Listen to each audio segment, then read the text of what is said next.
মানে আমি একটা আইফোন কিনে নিলাম, 30,000 টাকা স্যালারি পাই, আইফোন 1.5 লাখ টাকার কিনলাম, ঠিক। তার মানে আমার 20%টা কোথায় গেল? আমি তো 5 গুণ খরচ করলাম, নাকি শুধু ইএমআই এর অ্যামাউন্টটা খরচ করলাম? আচ্ছা। যে ইনভেস্টমেন্টটা একজন পোর্টফোলিও ম্যানেজারের থ্রু দিয়ে করা উচিত, নাকি নিজে আজকাল এত পোর্টাল বেরিয়েছে সেইখানে নিজে করা উচিত? সো অ্যাজ এ পেশেন্ট আপনি পেমেন্ট করছেন ফর মাই অ্যাডভাইস, যেটা আমি প্রেসক্রিপশনে 3টে নাম লিখেছি, আপনাকে দেখেছি, অ্যান্ড যে ওষুধগুলো আমি আপনাকে দেব, আপনি বুঝতে পারছেন কোথায় কনফ্লিক্টটা? কিন্তু এমন সিচুয়েশন তো হতে পারে যে আমি এসে বললাম আমার কাছে এতখানি টাকা আছে, হ্যাঁ, আপনি যেখানে খুশি ইনভেস্ট করে দিন, ঠিক। আমার গোল হচ্ছে আমি এত পার্সেন্ট করে রিটার্ন চাই। রাইট, এবার কোথায় ইনভেস্ট করবেন আপনার উপরে। রাইট। তখন কি আপনি আমার থেকে পয়সা নেবেন? আপনাকে যদি দুভাবেই আমাকে খুশি করতে হয়, খুশিটা এয়ার কোটসের মধ্যে রাখলাম, তাহলে আপনার কিন্তু অসুবিধা হবে। অ্যাকাউন্টে আমার কোটি টাকা আছে আর আমি একটা ইউপিআই ট্রানজাকশন করছি 20 টাকার চায়ের, ঠিক। এটা এটা হ্যাঁ, হ্যাঁ। করলে অসুবিধা। রাইট, ঠিকই, ঠিকই। আমাদের হেলথ কেয়ারেই ডাক্তার যখন দেখাতে চাই, দেখি না সেই ডাক্তারের লাইসেন্স সাসপেন্ডেড কিনা। ঠিক। হতেই পারে, হুম। কিন্তু আমরা সেটা দেখি না। রাইট। যেমন আমরা ক্যাব যখন চলি তারও ড্রাইভিং লাইসেন্স দেখি না, আমরা ধরেই নিয়ে এইগুলো সব চলছে। হুম। তেমনি এইখানেও গিয়ে আমাকে চেক করতে হবে যে, ঠিক। কারণ টিভিতে বারবার বলছে সেবি অথরাইজড এজেন্টদের দিয়ে কাজ হ্যাঁ। করাও, বুঝবো কিভাবে কে সেবি অথরাইজড?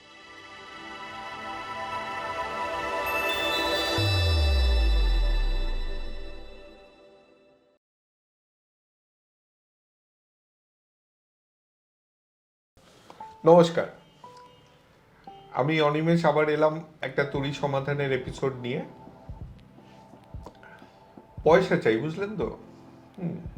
যাই করি না কেন পকেটে পয়সা দরকার, এটাই শেষ কথা। ব্যাংকে থাকবে, ইউপিআই এর থ্রু দিয়ে যা খুশি কিনবো, তবেই জীবনটা সেটেলড। তো বোঝাই যাচ্ছে যে এই নিয়ে অনেক প্রশ্ন আসে আমাদের কাছে, কিন্তু ঠিক জবাবটা কে দেবে এই রকম লোক কলকাতায় খুব কম আছে। বলা বাহুল্য তারা ব্যস্ত থাকে। আজকে যার সাথে বসেছি তাকে আগেও 2 এপিসোডে নিয়ে আসা হয়েছিল, আমরা তার সাথে কথা বলেছিলাম এইরকমই তুরি সমাধানে। আজকে আরেকটা এপিসোড করব। এর মধ্যে উনি রেগুলার খবরের কাগজে লিখতে থাকেন, আপনারা হয়তো পড়েওছেন, কিন্তু একদম সামনাসামনি আপনারা যে এই প্রশ্নগুলো পাঠিয়েছেন তার জবাব আজকে ওনার থেকে নেব। শুরু করি। নীলাঞ্জন দে, নমস্কার। নমস্কার অনিমেষ। একটা খুব ভালো প্রশ্ন এসেছে, সেটা হচ্ছে, can we be reach only with SIPs without large bulk investments? To put it very directly and succinctly, I would say no, we cannot be rich if you don't have large, straight investments or major allocations. আমি একটু পরিষ্কার করে বলে দিচ্ছি ব্যাপারটা। পরিষ্কার করে বলার আগে একটা জিনিস বলি, আমরা তো বাংলা চ্যানেল, সাকসেন্টলিটি বললে Right. তার আবার টিকা করে নিচে লিখে দিতে হবে। হ্যাঁ, তো স্পষ্টভাবে বলতে হ্যাঁ, চাইছি, সহজ বাংলায় যদি বলতে যদি পারেন। সোজাসুজি বড় মাপের ইনভেস্টমেন্ট দিয়ে শুরু করেন তাহলে অবশ্যই আপনার সুবিধাজনক জায়গায় আপনি থাকবেন। তবে কেবলমাত্র এসআইপি করে অনেক টাকার গঙ্গা বয়ে যাবে, এই ধরনের একমাত্রিক চিন্তা না থাকাই ভালো। আমি তার কারণটা বলে দিচ্ছি। এসআইপি আপনাকে আস্তে আস্তে মিউচুয়াল ফান্ডের ইউনিটস ইত্যাদি অ্যাকোয়ার করার সুযোগ দেবে। আপনার এসআইপি যদি বড় মাপের সত্যি না হয় এবং কিছু আনুষঙ্গিক নিয়মকানুন যদি না মেনে চলেন, তাহলে কেবলমাত্র এসআইপির মাধ্যমে অনেক টাকা আপনি উপার্জন করতে পারবেন না। মার্কেট আপনার সাথ দিতে পারে, কিন্তু প্রাথমিকভাবে যদি বড় ওয়ান টাইম লার্জ ইনভেস্টমেন্ট না হয় তাহলে কিন্তু অসুবিধে। কিন্তু তাতে কি রিস্কটা বেড়ে যায় না? মানে আমি প্রাথমিকভাবে মানে হচ্ছে তখনও আমার কাছে ডিসপোজেবল ইনকাম কম আছে, তো আমি কিছুভাবে সঞ্চয়টা করেছি, এবার একটা বড় মাপের ইনভেস্টমেন্টে পুরো জিনিসটাকে দিলাম, সেটা মুখ থুবড়ে পড়লো। ঠিক সেই সম্ভাবনা থাকে। তবে এখানে যে কথাটা উজ্জ্ব থেকে যাচ্ছে এবং অনেকেই সেভাবে আলাদা করে বলেন না বলে মুশকিলা হয় পরে, যে সময় দিতে হবে। আপনার হাতে যদি যথেষ্ট সময় থাকে তাহলে শত রিস্ক সত্ত্বেও আপনি হয়তো লার্জ ইনভেস্টমেন্ট করে থেমে যাবেন এবং সঙ্গে এসআইপি দিয়ে জুড়তে থাকবেন, কিন্তু প্রাথমিক লার্জ ইনভেস্টমেন্টটা দরকার। মুখ থুবড়ে পড়ার সম্ভাবনা থাকে, মার্কেট নিশ্চয়ই আবার রিকভার করবে, সেটা আজকে করবে না, তবে কয়েক বছর বাদে করবে, এরকম একটা সাইক্লিক্যাল ব্যাপার ধরে নিতে পারি হবে। আচ্ছা, এবার আসি আমার নিজের একটা অসুবিধা, যেটাও আগের বছর পড়লাম, ফান্ড সুইচিং। ঠিক, যে একটা ফান্ড বিক্রি করে দিয়ে অন্য ফান্ড নিলাম, পকেটে পয়সা কিছুই ঢুকলো না, একই পয়সায় এক জায়গায় রাখার থেকে অন্য জায়গায় রাখলাম, কিন্তু দেখলাম গভর্নমেন্ট অনেক টাকা ট্যাক্স কেটে নিল। ঠিক, রোজগার হলো কিছুই না, ট্যাক্সে পয়সা চলে গেল অনেক। ঠিক। তার মানে কি এটা সব সময়ই হবে? মানে আমি একটা জায়গায় যখন ইনভেস্ট করেছি, দেখছি সেটা খুব একটা ভালো কিছু হচ্ছে না, একটু বেড়েছে, খুব বেশি বাড়েনি, এবার সেটাকে বিক্রি করে অন্য জায়গায় কিনলাম, তো আমি তো দিনের শেষে কোনো উপার্জন করছি না, সেটাকেই করছি, তো সেটা ট্যাক্সেবল হয়ে যাবে? তো দুভাবে দেখতে পারেন। এক, আপনি যে সামান্য গেনের কথা বললেন সেটাও কিন্তু ক্যাপিটাল গেন, এখন ক্যাপিটাল গেন ট্যাক্স দিতে হবে, এটা তো স্বতঃসিদ্ধ ব্যাপার, এখানে তো কোনো দ্বিমত নেই, অল্প হলেও দিতে হবে। কিন্তু আপনি কেন সুইচ করেছেন সেটাও কিন্তু এখানে খুব ইম্পর্ট্যান্ট একটা ইস্যু। সুইচ করেছেন, আমি ধরে নিচ্ছি যে পূর্বতন ফান্ড আগে যেটা ছিল বা যে পোর্টফোলিও নিয়ে আপনি তখন চলছিলেন সেটা আর কার্যকরী থাকছে না, আপনি নির্দয়ভাবে সেটাকে ত্যাগ করেছেন, ফেলে অন্য জায়গায় গেছেন, কাজে একটা কম্পালশন ছিল, একটা রিকোয়ারমেন্ট ছিল। এখন কেবলমাত্র ট্যাক্স দিতে হবে বলে আপনি সুইচ করবেন না, এটাও কিন্তু খুব একটা ভালো ধারণা নয়, এখানেও একটু এক্সপ্লেনেশন দরকার। ভালো ধারণা নয় কারণ আপনাকে পুরনো লস মেকিং বা কম প্রফিট মেকিং জিনিস নিয়ে বয়ে বেড়াতে হবে অনেক দিন, যদি সেই নিয়েই চলেন। কাজেই আপনি সুইচ করেছেন, তার একটা কার্যকারণ সম্পর্ক নিশ্চয়ই ছিল, ধরে নিচ্ছি আপনার এক্সপিরিয়েন্স তার পরবর্তীকালে আজ অবধি ভালোই হয়েছে, আগামী দিনেও হবে। তবে এই যে আগামী দিনের কথা না, আপনি তখনও একদম বিনা দ্বিধায় সুইচ করবেন এই জিনিসটা যদি রিপিট হয়, হয়তো সেই ফান্ডায় হলো না, অন্য কোথাও হলো। কিন্তু এটা খেয়াল রাখতে হবে যে সুইচ করলেই কিন্তু একটা ট্যাক্স ইমপ্লিকেশন আছে, পকেটে পয়সা না ঢুকলেও যেহেতু ক্যাপিটাল গেইন হয়েছে। আগের বছর আমি সেইটাকে একদম দেখিনি বলে ব্যাংক থেকে আমার ট্যাক্স দিতে হয়েছে, এখনো যেই লাভটা সেটা কাগজেই গেছে, এবছর আবার যদি করি আবার সেটা ট্যাক্সেবল হয়ে যাবে। তো এটা তো হলো কোথায় ইনভেস্ট করব। ইশিকা সরকার একজন স্টুডেন্ট, সে জানতে চেয়েছে যে তার যে ইনকাম হবে নেট স্যালারি, তার মধ্যে কতখানি সে এমনি খরচ করবে, কতখানি সেভ করবে এবং পুরো সেভিংটাই ইনভেস্টমেন্টে দিয়ে দেবে। আপনি এটা বলছেন সময় দিয়ে রাখতে হবে, তাহলে এমার্জেন্সিতে কিভাবে সেটাকে ডিল করবে? ঠিক, আর এমার্জেন্সির জন্য যেই পয়সাটা সরিয়ে রাখতে হবে সেটা কিভাবে রাখবে? আচ্ছা, তো আমার খুব ভালো লাগছে, Ishika must B a young person, student, তিনি এই প্রশ্নটা করেছেন। প্রশ্নটার দুটো দিক আছে, একটা হচ্ছে এমার্জেন্সি, যেটা পরে ডিল করছি, আর একটা খুব ক্রিটিক্যাল অ্যাসপেক্ট আছে যে আমি কিভাবে সেভিং করব, কত অংশ সেভ করব।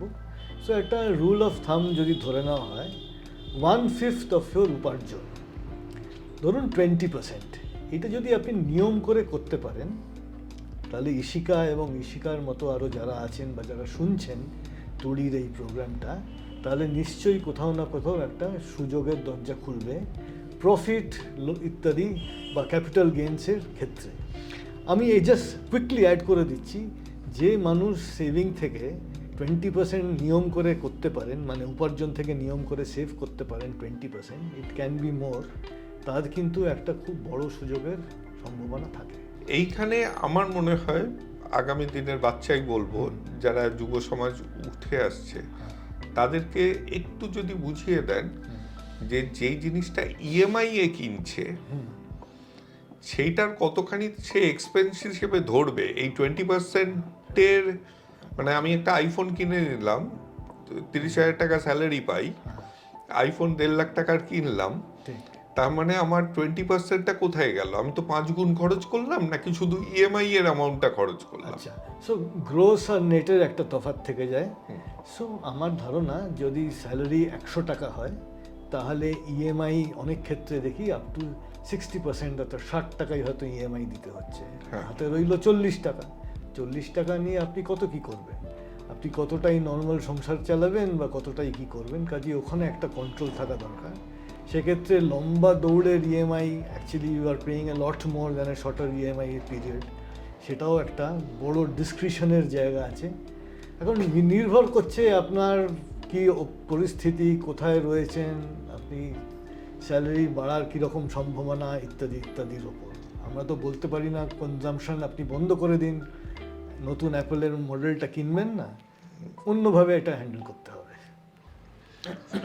আচ্ছা, এটা তো হলো কতখানি ইনভেস্ট করব। হ্যাঁ। এবার আর্যব গোস্বামী ওই পিছনে যে আছে তার প্রশ্ন, এবং এটা কনস্ট্যান্ট আমার, কারণ আমার পুত্রই হয়, তার সাথে এটা নিয়ে আমার সবসময় লড়াই চলে যে ইনভেস্টমেন্টটা একজন পোর্টফোলিও ম্যানেজারের থ্রু দিয়ে করা উচিত নাকি নিজে, আজকাল এত পোর্টাল বেরিয়েছে সেইখানে নিজে করা উচিত। তো আর্যব আর ওর বন্ধুদের একটা খুব ইন্টারেস্টিং জিনিস বলি। এটা দেখা গেছে যে যদি তোমার সময় না থাকে, তুমি হাত পা ছেড়ে দিয়ে ইনভেস্টমেন্ট করবে, অন্য পড়াশোনা করবে না বা অন্য কাজকর্মর দিকে মন অত দেবে না, সেটাও তো খুব একটা কাজের কথা না। সেইগুলো যদি না থাকে তাহলে তুমি ডিরেক্টলি করো না। তুমি যদি সময় দিতে পারো, নিজের যদি ইন্টারেস্ট থাকে, কেউ তোমাকে বাধা দিচ্ছে না। বরং আমি এনকারেজ করব নিজের হাতে শিখে নিজে অ্যাপ্লাই করার একটা বিরাট বিরাট কি বলবো ইতিবাচক দিক আছে। রান্না করার মতো, আমি তো শেফকে দেখে শিখতে পারি, ভিডিও দেখে শিখতে পারি, কিন্তু আমি পেঁয়াজ কেটে নুন লাগিয়ে দই মাখিয়ে যদি ম্যারিনেট করে ভালো করে রান্না করি তাহলে তো আমি শিখব। একই আধারে যদি ইনভেস্টমেন্টের প্রসেসটাও রাখি, আমাকে তো করে শিখতে হবে। তার মানে আমাকে লস খেতে হবে, আমায় প্রফিট পেতে হবে, আমাকে সাইকেলের মধ্যে যেতে হবে, আমাকে নানা রকম জিনিস করতে হবে। সময় যদি না থাকে তাহলে কি করে আর্যব আর ওর বন্ধুরা করবে? এখন ধরে নিচ্ছি সময় নেই, কারণ তাদের পড়াশোনা আছে, অন্যরকম আর 5টা পার্সুট আছে। সেক্ষেত্রে তুমি একজন প্রফেশনালকে আনতেই পারো। এখানে আমার নিজের professional bias is at work, সেটা আমি স্পষ্ট করে দিচ্ছি, কিন্তু তারও একটা স্পেসিফিক রিজন আছে why Arjob and his friends should encourage that bias to remain. Right?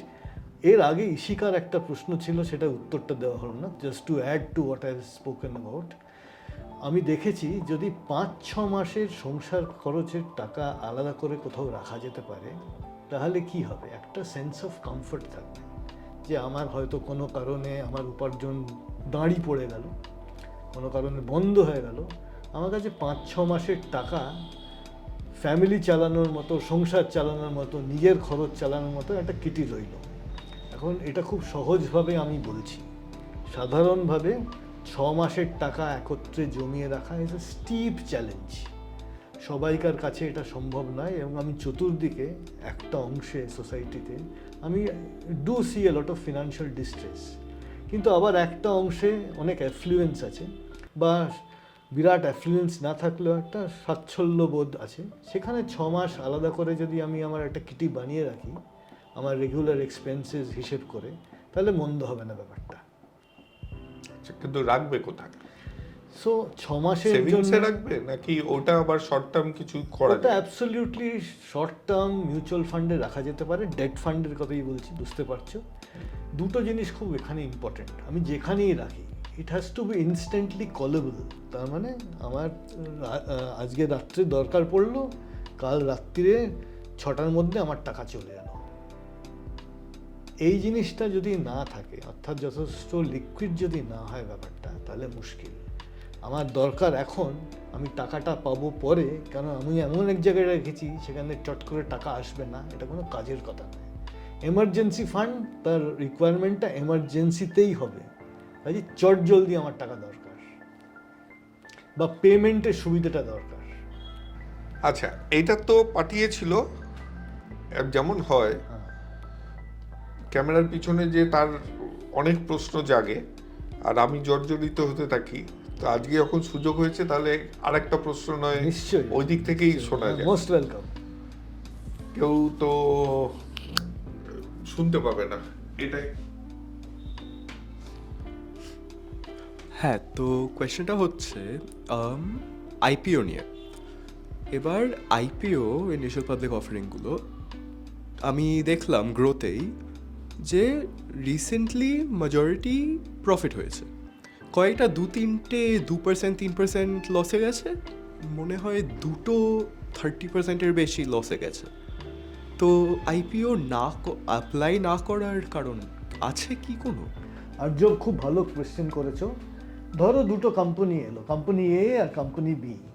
So তখন আমাকে লোকাল ইন্ডিকেটার্স, মার্কেট ইন্ডিকেটার্স যেগুলো আছে, বা বাজ যেটা আমি বুঝতে পারছি মার্কেট একটা সেন্স দিচ্ছে আমাকে, উইচ ইজ রেজনেটিং এভরিওয়্যার, সেগুলো ধরে আমাকে খানিকটা যেতে হবে। হয়তো ডেটাটা অতটা গ্র্যানুলার নয়, কিন্তু আমি বুঝতে পারবো কোথায় গ্রে মার্কেট প্রিমিয়াম কম বেশি আছে, কোথায় অ্যাভয়েড করলে ভালো, একটা সেন্স পাবো। কাজে একদম অ্যাবসলিউটলি একসঙ্গে এসছে এবং আমাকে ওই তুলনামূলক বিচারটা করে আমাকে একটা ছেড়ে আর একটাকে ধরতে হবে, তখন এই সব ফ্যাক্টরগুলো চলে আসে। বুঝতে পেরেছো? এটা যে পারফেক্ট সায়েন্স আছে তা কিন্তু বলা যাচ্ছে না, কিন্তু অনেক রকম ডেটা পয়েন্টস থাকবে। আমি কিন্তু কোম্পানির কোনটা প্রফিট, কোনটাতে ভিজিবিলিটি নেই, কোনটাতে লস হওয়ার চান্স বেশি, এইসবের মধ্যে যাচ্ছি না, কোম্পানি নাম্বারসের মধ্যে যাচ্ছি না। I am just discussing primary মার্কেটের বিহেভিয়ার আর ইনভেস্টারের কোন দিকে ইনক্লিনেশন থাকে। রিসেন্ট যেগুলো আমরা দেখেছি, বড় বড় আইপিও আসছে, যেগুলো এসছে, এক্সাম্পল দিলে আইসিআইসিআই প্রুডেন্সিয়াল অ্যাসেট ম্যানেজমেন্ট কোম্পানির কথা বলতে হয়, খুব রিসেন্ট এক্সাম্পল। সেখানে কিন্তু এই ইন্ডিকেটার্সগুলো খুব স্ট্রং ছিল বাজারে, এবং দেখো তুমি লিস্টিং হয়ে গেছে, স্টকটা এই কয়েকদিনে বেশ নড়ে চড়েছে। আবার অন্য কোম্পানি, সেগুলো নাম না করাই ভালো, সেরকম কিন্তু কিছু হয়নি, রাইট? কাজে এটা একদম কেস টু কেস বেসিসে, এরকম এক্স্যাক্ট সায়েন্স একটা জিনিস অ্যাপ্লাই করে সেটাই লাগালাম, ঠিক সেই রকম করে করা যাবে না। আচ্ছা, একটু ওইটা একটা কথা বলার আছে, একটা ছোট্ট ডিসক্লেমার দিয়ে দিই যে এই যে আইপিওটার নাম নিল নীলাঞ্জন, সেটা কিন্তু অ্যাডভাইস নয়, ওটা একটা ডেটা পয়েন্ট, একটা এক্সাম্পলের জন্য নিয়েছে। আমরা এই অনুষ্ঠানে কিন্তু কি কিনতে হবে, কোনটা ভালো রিটার্ন দেবে, এইসব নিয়ে কিন্তু আলোচনা করছি না। রাইট, একদম ঠিকই। আচ্ছা, এবার পোর্টফোলিও ম্যানেজারের ব্যাপারটাতে ফিরি। একটা ফলো আপ কোয়েশ্চেন ছিল, সেটা হচ্ছে দু ধরনের পোর্টফোলিও ম্যানেজার হয়। রাইট। একটা আপনার মতন, এলাম বললাম আমার কাছে এত পয়সা আছে, আমি কোথায় ইনভেস্ট করব এটা বলুন। একটা ধারণা আছে, আপনি তার জন্য আমার থেকে পয়সা নেবেন, আমাকে কনসাল্টিং করার জন্য, এবং তারপর বলবেন আপনার যেখানে যেখানে টাই আপ আছে সেই সেই জায়গায় রাখতে বলবেন। আর দ্বিতীয় হচ্ছে, আমি একটা বড় ফান্ডে ইনভেস্ট করলাম, তাদের নিজস্ব পোর্টফোলিও ম্যানেজার আছে, যেটা ইকুইটি হোক, ব্যালেন্সড হোক, ডেট হোক, যেখানে হোক, তারা ডিসাইড করছে ফান্ডটা কোথায় কোথায় অ্যালোকেট হচ্ছে, আমাকে কয়েকটা সুইচ করার অপশন দিচ্ছে। এই সুইচে কিন্তু ট্যাক্স কোনো ইমপ্লিকেশন নেই, কারণ আপনি ফান্ডটা আপনার থাকছেই, আপনি কোথায় কোথায় কত ইনভেস্ট করতে পারছেন সেইটুকু সুইচ করছেন ফান্ডের মধ্যে। প্রথম প্রশ্নটা, যে আপনাদের মতন যারা পোর্টফোলিও ম্যানেজার কিংবা ওয়েলথ অ্যাডভাইজার, অনেকেরই ধারণা নেই আপনারা কিভাবে অপারেট করেন। রাইট। অনিমেষ, এটা একটা মেজর গুরুত্বপূর্ণ ইস্যু আজকের পৃথিবীতে দাঁড়িয়ে, এবং এই সমস্তটার মূলে একটাই কথা আছে, কনফ্লিক্ট অফ ইন্টারেস্ট। খুব ক্লিয়ারলি বলছি, মনে করুন আপনার সামনে আমি বসে নেই, ডক্টর নীলাঞ্জন দে বসে আছেন, এবং আমি একজন মেডিকেল প্র্যাকটিশনার, আপনি একজন পেশেন্ট, একটা রোগ নিয়ে আপনার কাছে এসছেন, আপনাকে আমি দেখছি, আমি প্রেসক্রিপশন লিখে দেবো, বললাম অনিমেষ বাবু আপনার এই অসুখ হয়েছে, এই 3টে ওষুধ আপনি খাবেন, 3 মাস ধরে খান। নিয়ে একটা ইম্পর্টেন্ট কথা অ্যাড করলাম, আমার কাছে যেটা খুব ইম্পর্টেন্ট, আপনি এই 3টে ওষুধ কিনবেন আমারই ওষুধের দোকান থেকে। আপনি বুঝতে পারছেন কোথায় কনফ্লিক্টটা? সো অ্যাজ এ পেশেন্ট আপনি পেমেন্ট করছেন ফর মাই অ্যাডভাইস, যেটা আমি প্রেসক্রিপশনে 3টে নাম লিখেছি, আপনাকে দেখেছি, অ্যান্ড যে ওষুধগুলো আমি আপনাকে দেব,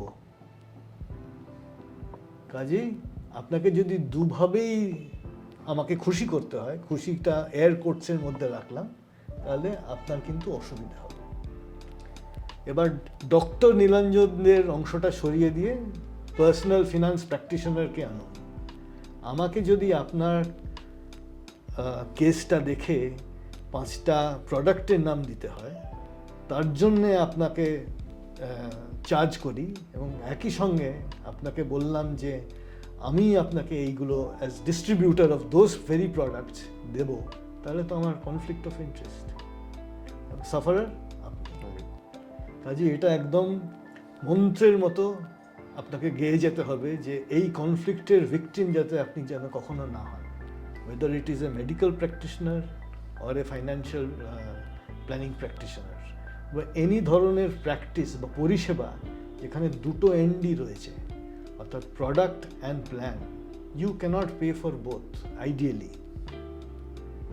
হ্যাঁ, কিন্তু এমন সিচুয়েশন তো হতে পারে যে আমি এসে বললাম আমার কাছে এতখানি টাকা আছে, হ্যাঁ, আপনি যেখানে খুশি ইনভেস্ট করে দিন, ঠিক, আমার গোল হচ্ছে আমি এত % করে রিটার্ন চাই। রাইট, এবার কোথায় ইনভেস্ট করবেন আপনার উপরে, রাইট। তখন কি আপনি আমার থেকে পয়সা নেবেন? তো এটা একটা ডিসক্রিপশন আপনি আমাকে এক্সারসাইজ করতে দিচ্ছেন অন ইয়োর বিহাফ। হ্যাঁ, সেখানে এলিমেন্টটা একটু অন্যরকম, সেখানে হচ্ছে একটা কন্ট্রাক্ট, ফিক্সড কিছু থাকবে, তার একটা টার্মস অ্যান্ড কন্ডিশনস থাকবে, আমাকে একটা প্রসেসের মধ্যে যেতে হবে, আপনাকে তাতে কনসেন্ট দিয়ে সই করতে হবে, আমি সেখানে আপনার কাছ থেকে আমি চার্জ দিতে পারি। সো অনেক রকম প্র্যাকটিসেস রয়েছে এবং অনেক রকম স্ট্যান্ডার্ড সেট করা রয়েছে, সেই স্ট্যান্ডার্ডের বাইরে এক পাও আমি যেতে পারবো না। কোনো রকম বিচ্যুতি হলে আমি কমপ্লায়েন্সের ভাঙার দায়টা আমাকে নিতে হবে। কাজেই আমি absolutely I will make sure যে আমি নিয়মের মধ্যে থাকি, এবং তাতেই কিন্তু দুপক্ষের, অর্থাৎ আমার এবং অ্যাজ পেশেন্ট বা অ্যাজ দি রোগী, or in this case the investor যিনি আসবেন আমার সামনে, তারও কিন্তু সুবিধে। একটা খুব ইম্পর্টেন্ট কথা বললেন, সেটা হচ্ছে সেবি সাথে একটা গাঁটছড়া বাঁধা থাকতে হবে। ঠিক, আমি এটা অবাক হয়ে যাই যে আমাদের হেলথ কেয়ারেই ডাক্তার যখন দেখাতে চাই, দেখি না সেই ডাক্তারের লাইসেন্স সাসপেন্ডেড কিনা। ঠিক, হতেই পারে, হুম, কিন্তু আমরা সেটা দেখি না। যেমন আমরা ক্যাব যখন চলি তারও ড্রাইভিং লাইসেন্স দেখি না, আমরা ধরেই নিয়ে এইগুলো সব চলছে। হুম, তেমনই এইখানেও গিয়ে আমাকে চেক করতে হবে যে, ঠিক। কারণ টিভিতে বারবার বলছে সেবি অথরাইজড এজেন্টদের দিয়ে কাজ হ্যাঁ। করাও, বুঝবো কিভাবে কে সেবি অথরাইজড? তো as investor you have the full right to ask for those licences. আপনাকে সচক্ষে দেখতে পারেন, আপনি জানতে চাইবেন যে আপনি কি লাইসেন্স পেয়েছেন, সেই লাইসেন্সের একটা বিশেষ নাম আছে, সেটা কি? একটা লাইসেন্স এসছে কারণ যে ডিস্ট্রিবিউটর বা যে অ্যাডভাইজার কনসার্ন তিনি একটা বাধা অতিক্রম করে এসছেন, একটা পরীক্ষা পাশ করে এসছেন, অ্যান্ড সেটা রিনিউয়েবল, অর্থাৎ লাইসেন্সটা ইউনিডিমেনশনাল নয় যে একবার পেলাম সেটা ব্যবহার করে আমি আজীবন প্র্যাকটিস করব, এরকম নয়। কিন্তু ধরুন আমি যদি আপনার কাছে মিউচুয়াল ফান্ড ডিস্ট্রিবিউটর হিসেবে আসি, আমাকে পরীক্ষায় পাশ করতে হয়েছে, এবং আমি পরীক্ষাটা প্রত্যেক 3 বছর অন্তর অন্তর সেই লাইসেন্স রিনিউয়াল হয়। আমার যে কোডটা আছে সেই কোডটা বারবার অ্যামফি, আমার ক্ষেত্রে যিনি সেলফ রেগুলেটেড এসআরও যে আছে তারা দেয়, সেটা সমস্ত হয় আন্ডার সেবি স্যাংশন, গাইডেন্স এবং growth and development of the capital market, যেটা সেবির ম্যান্ডেট, সেটা মেনেই। কাজে ওটা অত সোজা নয় ব্যাপারটা। হ্যাঁ। এবং কেউ যদি অ্যাসিউম করে থাকেন যে না এটা একবার হলো, তারপর হয়ে গেল, তারপর আমি আর দেখতে চাইলাম না ক্যাব ড্রাইভার লাইসেন্সটা রিনিউ করেছেন কি না, এটা কিন্তু এরকম হয় না। কোনো ওয়েবসাইটে গিয়ে এমনি লুক আপ করতে পারে? কারণ অ্যামফির একটা ওয়েবসাইট আছে বটে, সেখানে নানা রকম ডেটাবেস মেনটেন করা হয় এবং কে কোন লাইসেন্স, কোথায় তার ঠিকানা, আপনি যদি কেউ ডিপ ডাইভ করে যেতে চান অনেক কিছু ডিসক্লোজ আমরা খুঁজে নিচে দিয়ে দেবো, এখন যখন দেখবেন দেখবেন নিচে ইউআরএলটা দিয়ে দেবো। আচ্ছা, এবার আসি ইন্স্যুরেন্সে। একজন একটা প্রশ্ন পাঠিয়েছে যে তার যে ডিপেন্ডেন্ট ছিল, ধরে নিচ্ছি সন্তান, বলেনি যদিও, সে তার স্ট্যাটাস, ডিপেন্ডেন্ট স্ট্যাটাস থেকে বেরিয়ে গেছে, মানে হয়তো বা অ্যাডাল্ট হয়ে গেছে, এখন আর তার কোনো ডিপেন্ডেন্ট নেই। রাইট। তাহলে কি তার ইন্স্যুরেন্স নেওয়ার দরকার আছে? আচ্ছা, এটা খুব প্রাসঙ্গিক একটা পয়েন্ট। যিনি ডিপেন্ডেন্ট ছিলেন তার একটা লাইফ স্টেজ চেঞ্জ হয়েছে, তিনি এখন অ্যাডাল্ট হয়েছেন, স্বাবলম্বী হয়েছেন, উপার্জন ইত্যাদি আরম্ভ করেছেন, কাজেই ক্লাসিক ডিপেন্ডেন্স আর নেই। হ্যাঁ। এবার যিনি ইন্স্যুরেন্সটা করেছিলেন, যে ভাবনা ভেবে করেছিলেন, সেই ভাবনাটাই আর এক্সিস্ট করে না। এখানে কিন্তু লাইফ আর মেডিকেল আলাদা আলাদা ধরি আমরা। আমি স্বাস্থ্য বিমাটা টোটালি এই অ্যাম্বিট অফ দিস আনসার থেকে বাইরে রাখছি। ঠিক আছে, দুটো life- জিনিস ইনফ্যাক্ট অনিমেষ বাইরে রাখছি, একটা হচ্ছে টার্ম হ্যাঁ। আর একটা হচ্ছে হেলথ। এই দুটো বাদ দিয়ে ইন্স্যুরেন্সের একটা বিরাট বিস্তৃত জগৎ আছে। তার একটা বিরাট অংশ হচ্ছে, বড় অংশ হচ্ছে ক্লাসিক এন্ডাউমেন্ট বা মানি ব্যাক, ট্রেডিশনাল পলিসিস ইত্যাদি। এখন ট্রেডিশনাল পলিসি নেবার, যদিও ট্র্যাডিশনাল পলিসিতে অনেক এভলিউশন ইত্যাদি আমরা দেখতে পাচ্ছি, কার্যটাই বা কারণটাই যখন বন্ধ হয়ে গেছে বা নেই, কেন সেই পলিসিগুলো আমি চালাবো? আমার ইন্ডিপেন্ডেন্ট হয়ে গেছেন আমার ডিপেন্ডেন্ট মানুষটি, কেন আমি নির্দয়ভাবে সেই পলিসিগুলোকে ফেলে দেবো না? সো আমার মতে যেহেতু লাইফ স্টেজ বদলে গেছে, আমাকেও খুব ডিটারমিন্ড ওয়েতে ইন্স্যুরেন্সের স্ট্র্যাটেজি বদলাতে হবে। আমি প্রিমিয়ামের জন্য যদি অ্যালোকেশন আমাকে চালাতেই হয়, নিশ্চয়ই আমি একটা ভালো টার্ম পলিসি কিনব। ইয়েস, হেলথ ইন্স্যুরেন্সে আমরা জানি মেডিকেল কস্ট আর absolutely advancing at a galloping speed. তার জন্যে আমাকে বেশি টাকা দিয়ে ইন্স্যুরেন্স নিতে হবে, পলিসির জন্যে বেশি অ্যালোকেশন করতে হবে। শুধু তাই নয়, এখন মেডিকেল রোবোটিক সার্জারি, যেমন একটা কুইক এক্সাম্পল দিচ্ছি, খুব এক্সপেন্সিভ একটা জিনিস। যতদিন না রোবোটিক সার্জারির দাম ইত্যাদি অ্যাভারেজ কমে আসছে, আমি যদি রোবোটিক সার্জারির সুবিধে পেতে হয়, আমাকে তো ইন্স্যুরেন্সটা ভালো করে ভরতে হবে। সেটা হেলথে, কিন্তু সেটা আমি হেলথ, যেটা কিন্তু বুঝলাম না, ট্রেডিশনাল গুলো আমি কেন মেনটেন করবো? আমায় কাটতে হবে ওখানে। না, যেটা আপনি বললেন যে টার্মটা নিতে Right. পারি, কিন্তু টার্ম নেবো কেন? টার্মে তো আমার শুধুই খরচ, কোনো রিটার্ন নেই, আর Right. পাবে অন্য কেউ, Right. যে নেই, আমার ডিপেন্ডেন্ট আর ঠিক, নেই। ঠিক। হুম। হ্যাঁ, সো টার্ম ক্ষেত্রেও এই জিনিসটা একদম অ্যাপ্লাই করে, তবে টার্মটা না একটা সেন্স অফ সুরক্ষাও দেয়। সো আমি টার্মটাকে একদম টোটালি হেলায় ফেলায় আস্তা করে ফেলে দিতে চাই না। সেন্স অফ সুরক্ষা ইন দ্য সেন্স, ধরুন আমার নিজের কোনো কারণে কিছুভাবে বড় কিছু একটা হলো, একটা আচম্বিতে কোনো ঘটনা ঘটে গেল, তখন আমার টাকা লাগবে, একটা বড় টাকা বাল্ক একসঙ্গে পেলে সুবিধে হয়, তখন হয়তো কিছু কাজের কাজ হতেও পারে। কিন্তু সাবেকিগুলো, সনাতনী ইন্স্যুরেন্সের পদ্ধতিগুলো, সেগুলো আর অত কার্যকরী হবে না, সেখানে আমাকে নিশ্চয়ই অ্যাকশন নিতে হবে। আচ্ছা, শেষ প্রশ্নে আসছি। এটা খুব মানে ইন্টারেস্টিং প্রশ্ন, এটাতে হয়তোবা আমারও কিছু বলার আছে। আজকাল মোবাইল আর ইন্টারনেট না জানলে এই যা কথা বললাম প্রায় কিছুই করা যায় না। সব কিছু মোবাইল আর ইন্টারনেটের থ্রু দিয়েই করতে হয়। অন্যদিকে এত সাইবার ক্রাইম বেড়ে যাচ্ছে। তো অংশুমান হাজরা এই জিনিসটারই লিখছে যে আমি কোনো সাইবার বিশেষজ্ঞ নই, এই অবস্থায় আমার কি ধরনের সাবধানতা অবলম্বন করা দরকার যাতে আমার ব্যাংক অ্যাকাউন্টে গচ্ছিত টাকা এবং যাবতীয় আর্থিক তথ্য সাইবার অপরাধীদের থেকে সুরক্ষিত থাকে। আচ্ছা, এটা খুব ব্রড বেস একটা কোয়েশ্চেন অংশুমান বাবু করেছেন। সিম্পল কিছু নিয়ম মেনে চলতেই হবে সবাইকেই, যেহেতু ফ্রড ইত্যাদি হওয়ার সম্ভাবনা খুব বেড়ে গেছে। পাসওয়ার্ড শেয়ারিং, ওটিপি চেঞ্জ করা, এই সবগুলো আপনি করবেন না। আপনি ব্যাংক থেকে কেউ ক্লেম করলো আমি অমুক জায়গা থেকে এই কারণে ফোন করছি, আপনি যাবতীয় তথ্য শেয়ার করে দিলেন, এগুলো কোনো কার্যকরী কথা নয় এবং অসুবিধে খুব হচ্ছে চতুর্দিকে। ডিজিটাল অ্যারেস্ট নিয়ে নতুন করে আর কি বলবো, দেখছেন তো চতুর্দিকে রোজ আমি খবর দেখছি কোথাও না কোথাও ডিজিটাল অ্যারেস্ট হয়েই চলেছে, লোকে খুব সাফার করছে। কেবল যে সিনিয়র সিটিজেন হচ্ছেন তা না, এইটা কিন্তু it has transgressed age in a manner of speaking. অল্প বয়সীরাও হচ্ছে তো। একটু থামাচ্ছি, হ্যাঁ, নিজের প্রচারটা তো করতে হয়। বেশ কয়েক মাস আগে আমরা ডিজিটাল অ্যারেস্ট নিয়ে একজন যিনি ডিজিটাল অ্যারেস্ট হয়েছিলেন তার একটা সাক্ষাৎকার নিয়েছিলাম, একজন ডাক্তার।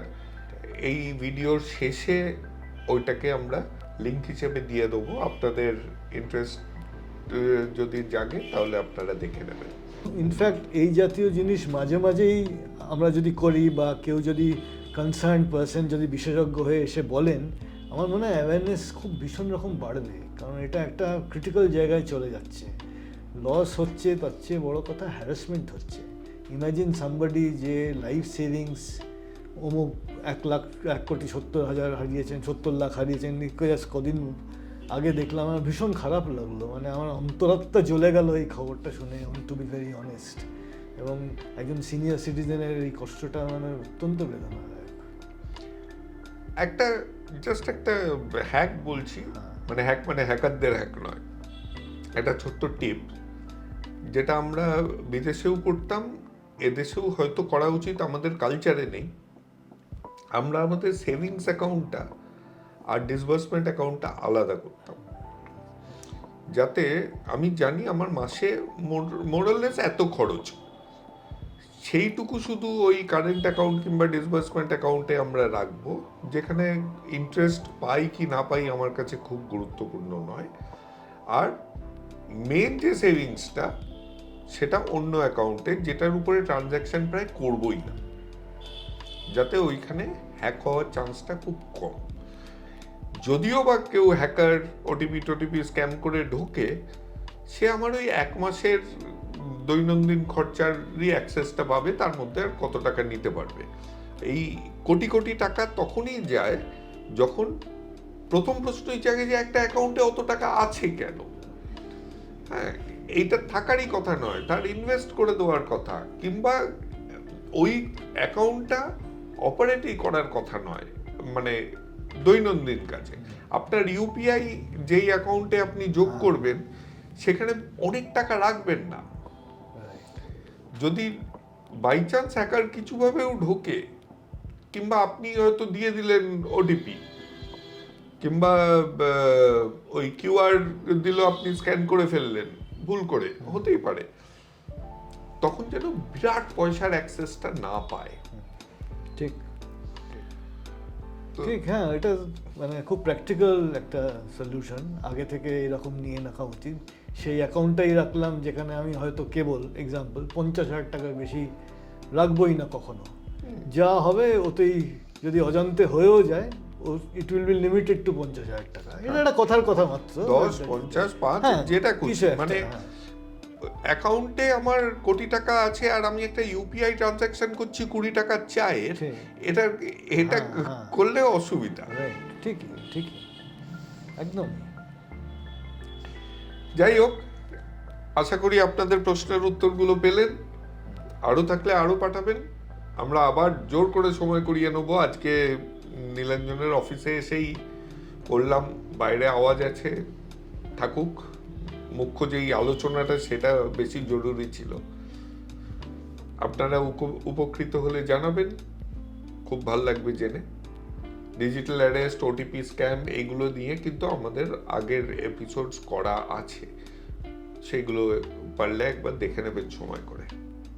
নীলাঞ্জন, খুব ধন্যবাদ, ভালো লাগলো। আপনারা সাবস্ক্রাইব, লাইক, শেয়ার এগুলো করতেই থাকুন, খুব ভাল লাগে এবং ধন্যবাদ সেগুলো করার জন্য। আজকের জন্য এইটুকু।